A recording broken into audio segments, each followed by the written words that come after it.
It's Friday, March 8th. I'm Tre'vell Anderson. And I'm Priyanka Arabindi, and this is What a Day, coming to you on International Women's Day, and hoping that by this time next year, each and every woman listening to this podcast has at least one more right. Listen, just one little right. It doesn't seem like too much to ask. I think if we vote for the right people, I'm optimistic. Listen, rights for everyone, okay? How about that? On today's show, Hamas has left the deadlocked ceasefire talks in Cairo, plus the U.S. House advanced a bill to ban TikTok unless it separates from its China-based parent company. But first, last night, President Biden delivered the State of the Union. He talked about a number of things, such as abortion rights. If you, the American people, send me a Congress that supports the right to choose, I promise you, I'll restore Roe v. Wade as the law of the land again. He talked about climate change. My policies have attracted $650 billion in private sector investment in clean energy, advanced manufacturing, creating tens of thousands of jobs here in America. He even called out Republicans who played down the events of January 6th. You can't love your country only when you win. There is so much to go over, and we have with us one of the more savvy political presidential interpreters that we know, Tommy Vietor from Pod Save America and Pod Save the World. How you doing, Tommy? I'm great. Thank you. Thanks for having me. Thanks for being here. Let's jump right on into it. Going into this speech, what do you think Biden needed to do, and did he actually pull it off? What I was expecting him to try to do was do, a heavy rundown of all the things he's accomplished and then lay out a second-term agenda. What he ended up doing was something I didn't expect, which was go right at Republicans right from the top. He talked about Trump's comments saying that Russia should invade NATO countries that don't spend enough money on defense spending. He went after them on abortion rights. He went after them on January 6th. So I was surprised at how political and pugilistic and feisty he was. And I actually think that played well because he knew that these idiots, you walk in, you got Marjorie Taylor Greene in a red MAGA hat, hanging out in the chambers. So he knew he was going to get some heckling and pick a fight, and I actually thought it worked out pretty well for him again. Yeah, throughout the night, he kept on comparing himself to Trump, but he never actually said his name like he's Voldemort. He just called him my predecessor. Yeah. Take a listen to this. Now my predecessor in past administrations, including my predecessor, and my predecessor is watching. But throughout the night, do you think that we basically just heard kind of a preview of the Biden 2024 campaign platform? Yeah, I think you did. I think you heard the core contrasts on democracy, for example. And I think you saw that he's going to go after Trump and take a lot of these fights head on. He's going to take them head on over even issues where Democrats aren't doing well, like immigration. So I do think it was a preview of the message going forward. I think one of Biden's problems lately is that, he's lost some support from Democrats. And I think it will probably help him that those Democrats saw him fighting tonight. They want to see him look like a fighter. Right. As we mentioned, Biden covered a lot of ground here, including drug costs, gun control, the power of labor, so much more. I want to know which areas stood out to you and what you thought he was strongest on. I thought where he was strongest was at the top. They kind of knew which issues were the most contentious and the areas where they really wanted to pick a fight. So he's picking a fight with Congress over passing more funding for Ukraine. He's picking a fight with Congress over abortion rights. He was picking a fight with Congress over trying to ban IVF for the Republican Party more broadly. And I thought those were areas that are popular with the American people. It's where he has an enemy that he can call out for standing in the way of needed progress. So I thought those were important. And then later in the speech, he ticked through some of the core domestic agenda items you always hear in these speeches: protecting Social Security, making healthcare more affordable, getting healthcare for more people, reducing the cost of housing. So people, I think, kind of tune out in the middle. So it was good to pick the fights at the top. Right. A big moment for Worldos. Started out with Ukraine. Was that something you were expecting? What did you make of that? No, not at all. For him to quote Donald Trump at the very top of the speech, and you're right, he didn't say Donald Trump's name, but to say my predecessor was surprising to me because Joe Biden, he's an institutionalist. He's someone who's been in the Senate for most of his adult life. He respects sort of norms and customs and decorum. And for him to call Trump out like that was surprising to me. For him to criticize the Supreme Court directly was surprising to me. I can't wait to read all the takes in the Washington Post with the pearl-clutching civility police coming after him. So I liked it. I was pleasantly surprised by a lot of it. Okay, let's turn to the Middle East. Biden talked about his plan to build a pier in Gaza to deliver aid. We're going to get more details about that in our headlines. But he also said this. To the leadership of Israel, I say this: humanitarian assistance cannot be a secondary consideration or a bargaining chip. Protecting and saving innocent lives has to be a priority. As we look to the future, the only real solution to the situation is a two-state solution over time. So we know that all eyes are on the president on this particular topic. Protesters calling for a permanent ceasefire even blocked his motorcade as it headed to the Capitol last night. Yeah. What's your assessment of how Biden seemed on this issue? There certainly wasn't a large, major course correction on Gaza policy that I think a lot of progressives would like to see. I know the Biden administration behind the scenes has been pushing very hard for a 6-week ceasefire and the release of certain hostages. Those talks seem to be falling apart. I think there's a lot of people that would like to see him pushing the Israelis harder, calling for a longer ceasefire, putting conditions on any weapons shipments in the future, demanding that more aid get let into Gaza. So I'm in a different place than President Biden on this policy. I would like to see us a lot more forcefully calling out the Netanyahu government, demanding they get more aid in, publicly threatening costs if that doesn't happen, pushing for a longer term, if not a permanent ceasefire. So, I wasn't happy on the policy, and, I bet a lot of progressives won't be either. Definitely. Another issue that President Biden addressed was immigration and the border. But when he brought up the bipartisan border bill, where Republicans got several concessions and then blocked, Republicans booed. We have a clip. Oh, you don't think so? Oh, you don't like that bill, huh? That conservatives got together and said it was a good bill? I'll be darned. That's amazing. Yeah, that kind of heckling went out throughout the speech. Some of his responses were hits like that. Some of them were misses. How well do you think that Biden responded to criticism in real time? Listeners should know, Biden's approval on immigration is like rock bottom. Right. And so I do think for him, it's a win to make more people aware of this bipartisan immigration bill that was negotiated, that was drafted by a number of Republicans, that had support by all sorts of conservatives, and then was killed by Donald Trump. I do think that's a positive for him. And I do think getting these back and forths helps, make the whole speech seem more feisty. Like, right. If you're watching a normal State of the Union, you're probably not texting your friend saying you should turn this on. Totally. But if you see like Marjorie Taylor Greene and Biden coming to verbal blows, you might say, hey, this is interesting. Maybe you should check this out, like get some more folks to pay attention. So I think in that sense, mixing it up a bit, seeming feisty, making it seem interesting is positive. There were some weird moments in the immigration back and forth where he's like holding up a pin and used the word illegals. Yeah. I think that was kind of an ad lib that didn't work well and was not what he would have wanted to have said. Going to be hearing about it, I'm sure. Yeah, he'll be hearing a little more about that. Absolutely. On that speech, though, this was an opportunity for Biden to confront one of his big electoral vulnerabilities, right? Questions about his age. Now, I have to say, I do feel like he was pretty quick with it, in terms of his responses dealing with the heckling. How do you think he did in terms of grasping that opportunity to address his age and what people have been saying about him? The approach they took is the right one. He made a joke about it that was pretty funny. He took it head on. He framed his age in the form of it giving him wisdom and perspective and having been around the block and knowing how things work. I think that's kind of the best you can do, right? I mean, I think people will look at you. They will determine with their own eyes whether they think you look old or not too old to do the job. The Republicans attack Biden in this way where it suggests that he's like drooling vegetable in bed all day and Barack Obama and Michelle Obama are really running the government. But I think when people watch the back and forth that you were just talking about, where he's sort of mixing it up and fighting, that sort of undercuts that argument. So they set very low expectations for him that he was able to step way over tonight. Republicans selected Katie Britt, a freshman senator from Alabama who supports IVF, to deliver their rebuttal. Alabama's state Supreme Court effectively outlawed IVF by declaring that frozen embryos have the same legal rights as children before their legislature scrambled to undo the damage of that decision.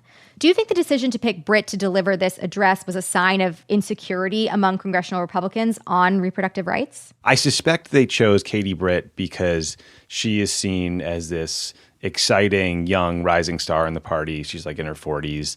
She's a young mother. I think her husband played football at the University of Alabama. They got this kind of like high school movie love story thing going on. And absolutely, I do think like the Republican Party is trying to win back women who are turned off by their backwards views on abortion rights. So our last question for you. Last night, Biden had a lot of audiences. He had obviously his base, but he's got the never-Trumpers that he's probably trying to recruit here. He's got the Republicans, obviously, doing what they're doing. Do you think Biden fundamentally moved the needle, specifically with progressive Democrats and this outsized group of undecided voters that we've been hearing a lot more from recently? I think there were Democrats who watched tonight who had concerns about his age, who had concerns about the polls, who were just generally super anxious about Donald Trump being the nominee, that were happy with what they saw and that he either won them back or he got them to be more enthusiastic and earned their support, in a greater way. I don't think that if your core issue is concern about Gaza, you probably weren't happy with what you saw tonight. If you're a person under 40, you probably didn't watch the speech. You're just going to see clips on TikTok, Right. And so that's where like the battle begins, is figuring out how to make sure that the right parts of the speech are amplified to the right people. And so it really turns into a multi-day process. But look, on balance, Biden had a good night, in my opinion. And I say that as someone who strongly, strongly disagrees with the administration's Gaza policy and really want them to course correct there. But I think on balance, he did what he needs to do. He seemed feisty. He picked the right fights. And he showed voters that he can stand up there for 70 minutes and go back and forth with these guys and run the country. That was Tommy Vietor of Pod Save America and Pod Save the World. Tommy, thank you so much for coming on WAD. Thank you. It's my favorite place to be on SoTo Night. That is the latest for now. We'll be back after some ads.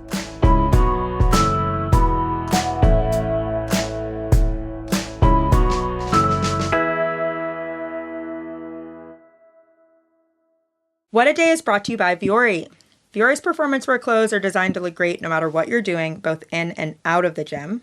And they might be the most comfortable pants I've ever worn in my life. Buttery soft, yes. So soft. Yes. I have on one of their cropped sweaters, and it's a staple now. I don't think I'll be taking it off until next week. But don't judge me. I won't judge you. And don't judge me for not working out, but wearing comfortable workout clothes. That is, I feel like, required. That's part of the beauty of Vietor. On the couch, That is. in the gym, it still works. I look like I work out and like I dress cute when I work out. But in fact, I don't do either. And this is just me dressing normally and comfortably. That's the flex, though, because Vietor is an investment in your happiness. So for our listeners, they are offering 20% off your first purchase. Get yourself some of the most comfortable and versatile clothing on the planet at Vietor.com/WAD. That's VUORI.com/WAD. Not only will you receive 20% off your first purchase, but enjoy free shipping on any U.S. orders over $75 and free returns. Go to Vietor.com/WAD and discover the versatility of Vietor clothing. This show is sponsored by BetterHelp. If you're thinking of starting therapy, give BetterHelp a try. It's entirely online, designed to be convenient, flexible, and suited to your schedule. Just fill out a brief questionnaire to get matched with a licensed therapist and switch therapists anytime for no additional charge.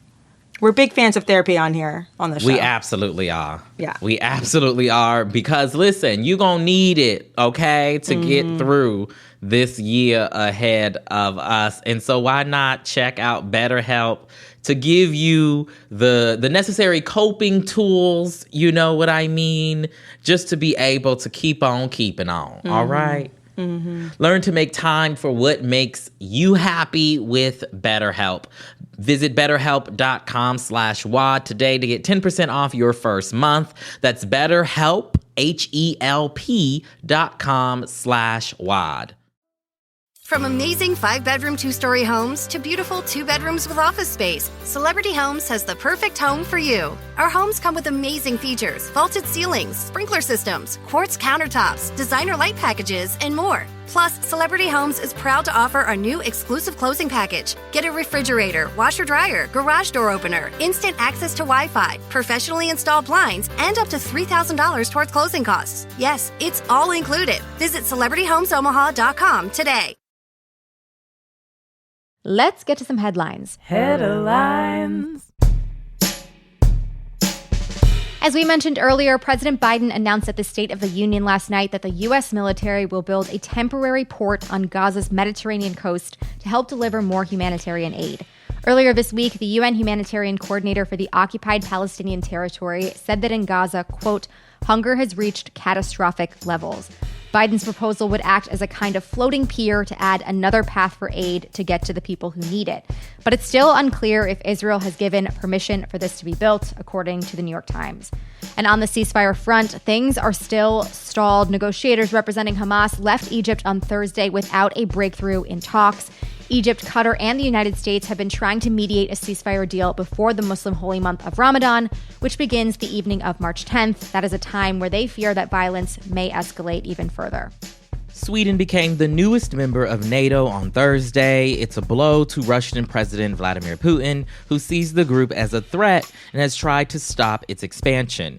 It marks a big change for Sweden, which has historically tried to stay neutral and avoid joining military alliances. NATO is a legacy of the Cold War and has been gradually expanding for years, including eastwards after the collapse of the Soviet Union in the early 90s. But Russia's invasion of Ukraine in 2022 provided the incentive for Sweden to finally sign on. One of the key benefits of being in NATO is that member countries agree that an attack against one is to be considered an attack against all. There is another report on the police response to the 2022 Robb Elementary School shooting. This one was commissioned by Uvalde city officials, and it largely defended the actions of law enforcement that day. Investigator Jesse Prado conducted the report, and during his presentation, he acknowledged the failures of local and state police who waited more than an hour to confront the shooter, who killed 19 students and 2 teachers. But Prado went on to defend the actions of law enforcement officials, saying that they showed, quote, immeasurable strength and level-headed thinking. This prompted families of the victims in the audience to erupt in anger once Prado finished his presentation. Ruben Zamora, a local resident who lost his daughter in the shooting, said to the Associated Press, quote, my daughter was left for dead. These police officers signed up to do a job. They didn't do it. Meanwhile, the office of Uvalde District Attorney Christina Mitchell is conducting a criminal investigation into the shooting. Also, there was a 600-page report that the Justice Department released in January that detailed the repeated failures of local and state police at every single level, every single stage. So I'm not really sure how Investigator Prado came to this conclusion, but I don't think it's right. Yeah, it's not making sense. No. Trump's accountant's job will not be getting any easier because a New York judge refused Trump's request to delay the over $83 million payment the former president owes to writer E. Jean Carroll. The decision came down yesterday. Trump now has 2 days to pay Carroll or post bond pending an appeal. A civil jury awarded Carroll the large penalty in January after they determined that Trump defamed her when he denied her claim that he sexually assaulted her in the 90s. This is far from the only penalty Trump currently faces, though. The various legal judgments against him add up to roughly $500 million. And also yesterday, a British judge added a meager $382,000 debt to that pile in ruling that Trump must pay the legal fees of the company he sued over the notorious Steele dossier of alleged P-tape fame. Trump sued Orbis Business Intelligence, who Democrats hired to dig up opposition research on him in the run-up to the 2016 election, but his claims were tossed out last month. The man keeps getting slapped with fine after fine, loss after loss. I just hope the losses keep coming. Keep it coming in November, please. Please. House lawmakers on Thursday advanced legislation that could ban TikTok in the United States if the app doesn't cut ties with its parent company. On Thursday, the Energy and Commerce Committee unanimously approved a bill that requires ByteDance, which is the Chinese tech company that owns TikTok, to divest from the app within 6 months. If ByteDance fails to comply, TikTok will be banned from app stores nationwide. Massive catastrophe for me and everyone else you know who is addicted to that app. This comes after multiple states banned TikTok on government devices in recent months, citing concerns about data privacy and national security. TikTok users in the U.S. received an alert when they opened the app on Thursday, which characterized the bill as a quote-unquote TikTok shutdown rather than an ultimatum. The notice also urged users to call their representatives to tell them to oppose the bill, and according to the Washington Post, House lawmakers' phones were ringing all day yesterday. In TikTok terms, it sounds like it was a case of POV, you are a congressional staffer seeing just how deeply your country is addicted to content. House Majority Leader Steve Scalise said on Twitter that lawmakers will put the bill up for a floor vote next week. I'm waiting here with bated breath. What's going to happen to my sole source of entertainment? Is this the way to get people activated in the political process? Yes. Threaten them with TikTok no longer existing? Those push alerts on TikTok. Campaigns, do something with this, please. And those are the headlines.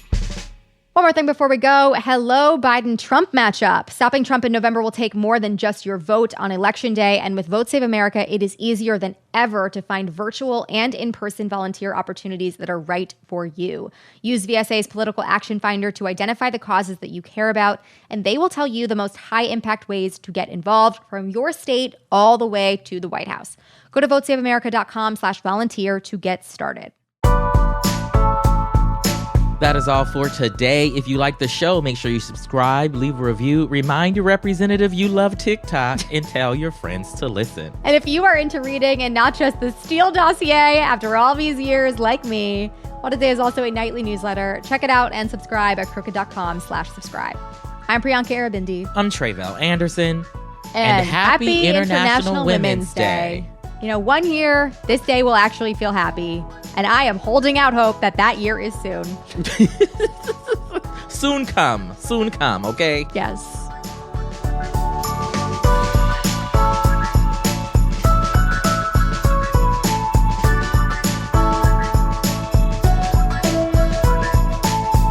What a Day is a production of Crooked Media. It's recorded and mixed by Bill Lance. Our associate producers are Raven Yamamoto and Natalie Bettendorf, with production help today from John Milstein, Greg Walters, and Julia Clare.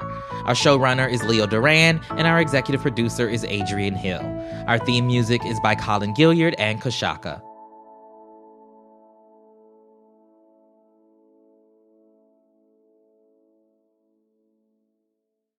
You can start your day off right when you find a professional on Angie to get your plumbing right first. Connect with skilled professionals to get all your home projects done well. Visit Angie.com. You can do this when you Angie that.